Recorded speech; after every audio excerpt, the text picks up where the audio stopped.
Well, is a controversial hydroelectric dam less likely to become reality tonight? And if so, is that a good or bad thing? Well, our Seth Kaplan has been keeping an eye on this project for years. He's got a significant update for us tonight. Seth. Indeed, Desmond and Alicia, this is the latest unusual turn in a years-long story that has brought together unexpected allies. Almost everybody agrees demand for energy is up. Widespread disagreement over what to do about that. No disagreement among folks at this event last year. They were all opposed to a plan for a hydroelectric project along the Susquehanna near the Wrightsville area of York County and the Columbia area of Lancaster County.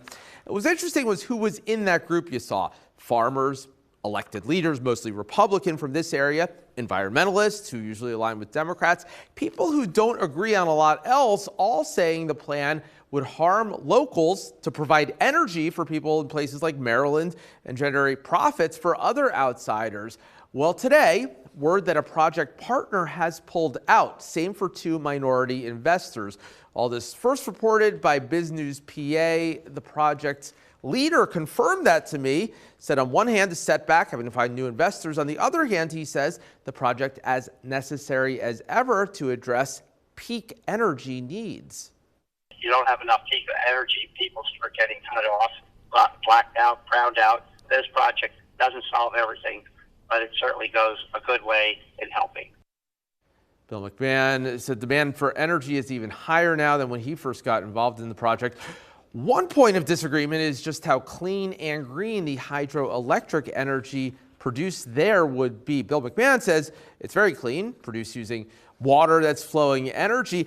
Alicia and Dennis, one opponent told me he thinks the project will actually consume more energy than it produces, pumping water up a hill that's primarily farmland to let it flow back down and make money, kind of playing the off-peak and peak price energy game. This is very complex. What did other opponents say about the loss of the investors and the partner? Yeah, so I reached out to them, heard back from the Lancaster Conservancy, which tells me changes at York Energy Storage, the name of the project, continue to prove the Conservancy's argument that project leaders are not qualified to build and run the project. And the Conservancy has made that point to regulators. Now, Bill McMahon told me the folks who pulled out were losing patience with the slow pace of things. We couldn't reach them directly, but look, this is just another example of no one wants energy production near them, whether it's this, whether it's solar panels or wind, which are considered renewable green energy, but people don't want to look at maybe what's involved in producing that. Nobody wants any of that, but we all want cheap energy.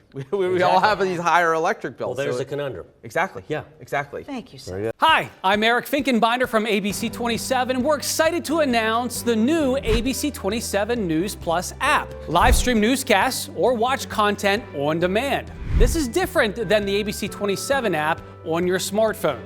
You can check this out at home and it's very easy to use. With a Fire Stick, go to the homepage, scroll down to search. From there, enter ABC 27. Move over to the apps and there we are. Click the icon and install. It's just that easy.